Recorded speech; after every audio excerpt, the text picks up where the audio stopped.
السلام علیکم ورحمۃ اللہ وبرکاتہ۔ میں نے بہت سے لوگوں کو دیکھا ہے کہ جب وہ مغرب کے وقت اذان شروع ہوتی ہے تو وہ تھوڑی دیر رک جاتے ہیں اور افطار نہیں کرتے ہیں۔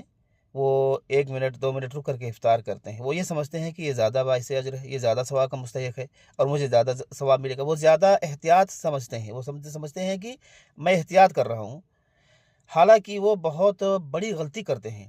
کیونکہ بخاری مسلم میں ایک روایت آئی ہوئی ہے جس میں اللہ کے نبی نے فرمایا ہے، لا تزال امتی بخیر ما عجل الفطر واخر السحور۔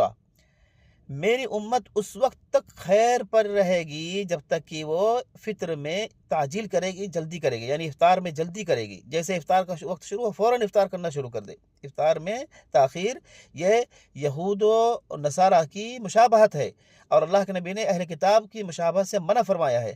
تو یہود چونکہ اذان ہونے کے بعد بھی بہت دیر تک رہتے تھے، 5 منٹ 10 منٹ آدھا گھنٹہ 1 گھنٹہ تک رکنے کے بعد پھر وہ جو ہے افطار کرتے تھے۔ وہ یہ پیغام دینا چاہ رہے تھے اللہ رب العزت کو، نعوذ باللہ، کہ اللہ تعالیٰ تو محض 10 گھنٹہ 12 گھنٹہ روزہ رکھنے کے لیے ہمیں کہہ رہا ہے، لیکن میرے اندر اتنا اسٹمنا ہے، میرے اندر اتنی طاقت ہے کہ میں 16 گھنٹہ 14 گھنٹہ بھی روزہ رکھ سکتا ہوں۔ تو اپنا اسٹمنا مت دکھائیے بھائی، اللہ رب العزت کو اور اس کے رسول کو اپنا اسٹمنا مت دکھائیے۔ جب اذان شروع ہو فوراً افطار کرنا شروع کر دیں، اس میں تاخیر نہ کریں۔ اور سحور میں تاخیر یہ سنت ہے۔ جلدی بہت سے لوگ 1 بجے 2 بجے کھانا کھا کر کے سو جاتے ہیں اور کہتے ہیں ہم نے نیت کر لی سحری کی، تو یہ غلط ہے۔